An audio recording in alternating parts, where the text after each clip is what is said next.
नमस्कार happy journey channel रे आपन को स्वागत जनाऊँ। ओडिशार पुरी जिले में बहुत गुड़िए पर्यटन स्थल अच्छी। यही वीडियो रे पुरी जिले में थिबा प्रमुख पर्यटन स्थल गुड़ी को देखिपारे। पुरी जिले में थिबा टूरिस्ट प्लेस गुड़िक मध्यरु प्रथम देखिबा जगन्नाथ मंदिर। जगन्नाथ मंदिर पुरी शहर में अवस्थित।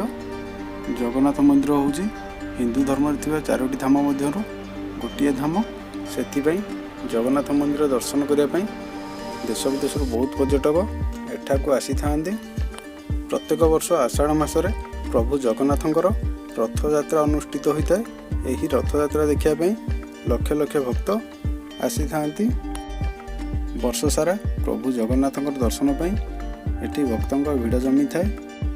जदि आप जगन्नाथ को दर्शन करने को चाहते वर्ष सारा आप केबे भी आसी जगन्नाथ को दर्शन करें। द्वितीय देखिए गुंडीचा मंदिर। गुंडीचा मंदिर पुरी शहर में अवस्थित। जगन्नाथंकर जो रथ यात्रा होता है 3 ठाकुर यही मंदिर आसी रही था। जदि आप पुरी बुलिया आसती ताहले गुंडीचा मंदिर को जाई दर्शन करूँ। तृतीय देखिए पुरी बेलाभूमि। पुरी बेलाभूमि पुरी शहर ठारू 3 ରୁ 4 किलोमीटर दूर अवस्थित। जदि आप बेलाभूमि बुलिया चाहते कि समुद्र में गाधेवा चाहते ताहले सकाळे कि संध्यार बेलाभूमि को आसतु।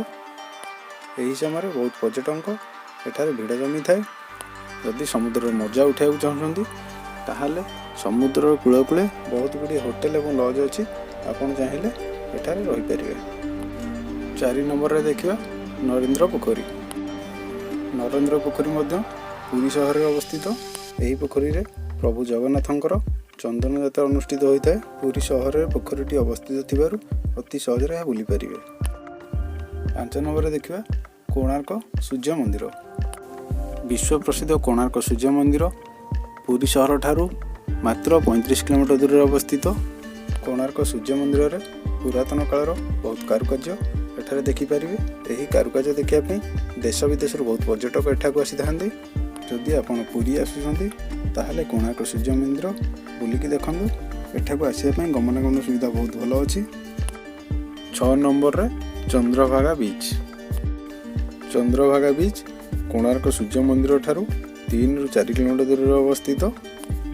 चंद्रभागा बीच रे सकाळे और संध्या बेले पर्यटकर भिड़ जमी थाए। 7 नंबर रे रामचंडी मंदिर। रामचंडी मंदिर पुरी शहर ठारू 25 किलोमीटर दूर अवस्थित। यहीठारे माँ रामचंडी दर्शन करने सहित बनभोजी कर सुविधा अच्छी। मंदिर किछि बाट आगू गला पर यहीठारे आपण बोटिंग करें। आठरे देखिए लोकनाथ मंदिर। लोकनाथ मंदिर पुरी शहर ठारू अल्प किछि दूर अवस्थित। लोकनाथ मंदिर रे वर्ष सारा एठी आपण आसी दर्शन करें। 9 नंबर रे बाटमंगला मंदिर। माँ बाटमंगला मंदिर भुवनेश्वर पुरी जीवा रास्तार पड़ो। माँ बाटमंगला मंदिर पुरी जीवा रास्तार पड़ुथिबारु यही मंदिर रे बहुत सुविधा दर्शन करें। 10 नंबर देखिए काकटपुर मंगला मंदिर। काकटपुर मंगला मंदिर पुरी शहर ठारू 54 किलोमीटर दूर अवस्थित। मंगला माँ मंदिर में वर्ष सारा भक्तों भिड़ जमी थाए। वर्ष सारा केबे भी आसी दर्शन करें। यही भिडियोटी को एतिक रखा पड़ू। जदि यही भिडियोटी आपको भल लगे हापी जर्नी चैनल को सब्सक्राइब करनी।